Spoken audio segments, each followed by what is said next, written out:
11-year-old Sonali doesn't go to school anymore. She works.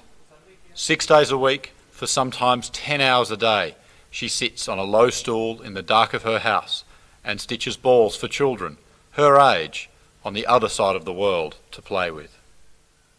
She doesn't know the name, but today Sonali works on one of Australia's most iconic brands, Sherrin, painstakingly piecing together a junior Auskick ball. She won't play with it. It's another child's toy. Behind the closed doors of these narrow, dusty lanes sit the women and children who make the world's sports balls.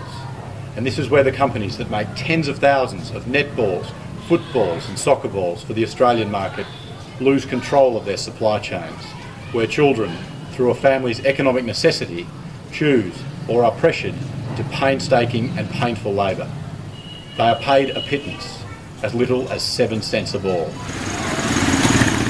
Bustling Jalandhar, in the heart of India's Punjab, is rightly proud of its reputation as a burgeoning industrial hub. But in the back streets of this city lies a darker industry. Jalandhar's sports ball stitchers are the poorest of the poor. Uneducated and often illiterate, they have few work options. A 4-panel Sheridan takes up to an hour to sew and will earn 7 rupees, about 12 cents. A netball or soccer ball can take more than 3 hours. For a stitcher, it's worth 28 rupees, less than 50 cents. The work is difficult and dangerous. Stitchers end up with sliced and septic fingers, chronic back injuries and weakened eyesight. Most earn less than $1 a day. These are desperately poor families, and many are forced to turn to their children for help. And children are in demand. Their sharp eyes and fine fingers, while they last, are valued in this industry. Now 18, Ruby was forced to leave school at 14 to stitch full-time, alongside the other women in her family. She wants out, but doesn't know how. If we stitch for a long time, then we have eye problems, weak eyesight, irritation and allergies from the wax, headaches. We have to focus a lot too. It hurts our state of mind.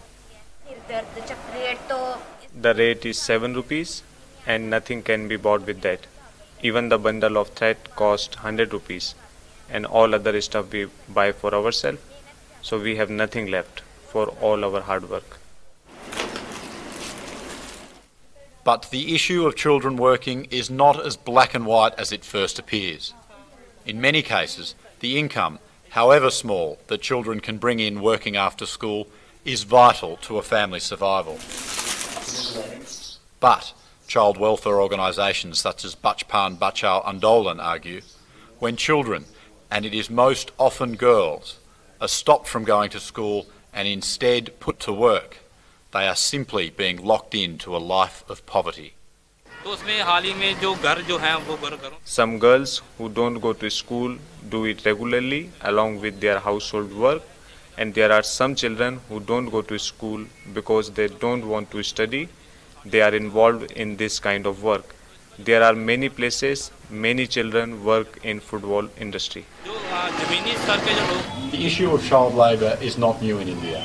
Laws have been passed to keep children in school, and the media and welfare groups have highlighted the most egregious cases.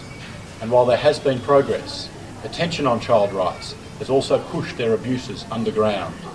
People now are unwilling to admit that their children work, for fear it will cause them trouble or cut them off from the only meagre income they have. Despite changing laws and public attitudes to child labour, brands well known in Australia are still being stitched by children in Jalandhar. In light of Fairfax's findings, both Sherrin and Canterbury have promised investigations.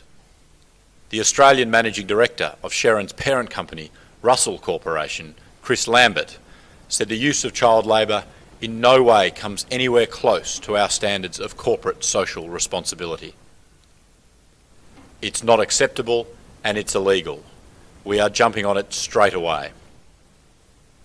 Canterbury's sourcing manager for Australia and New Zealand, Jason Law, said he was horrified and extremely disappointed by Fairfax's evidence. We will definitely be delving into it ourselves a lot deeper and making sure we stamp out whatever is going on up there. Brewer Lion has launched its own investigation after footballs it had produced for a promotion were found being stitched by Indian girls as young as 10. The balls were given away free to footy show audience members. The use of child labour is contrary to Lion policy, and we do not work with suppliers who knowingly employ such practices. 10-year-old Samvri and her mother were given several dozen of the promotional balls to stitch. They were paid about 7 cents for every ball, bearing the Channel 9 logo and that of the footy show that they finished. Samvri and her mother don't read, so the irony of the slogan written on the balls was lost on them. Supporting local footy.